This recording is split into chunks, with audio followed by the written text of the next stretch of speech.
Political news, sports news, crime news કે તમારા રાજ્યના સમાચાર, હવે દરેક ખબર પર રહેશે અમારી નજર. ગુજરાતનો સર્વશ્રેષ્ઠ ન્યૂઝ ચેનલ.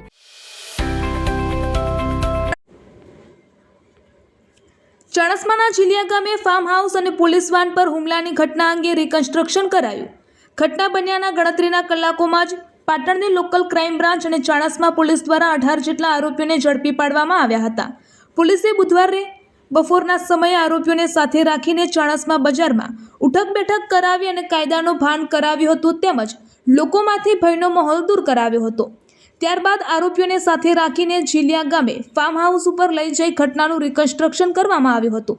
ચાણસ્મા બજારમાં આરોપીઓનું રિકન્સ્ટ્રક્શન કરતી વખતે લોકોના ટોળેટોળા ઉમટી પડ્યા હતા, તો બીજી તરફ ઝીલિયા ગામે પણ લોકો મોટી સંખ્યામાં આરોપીઓને જોવા ઉમટી પડ્યા હતા. રિપોર્ટર ચેતન શાહ.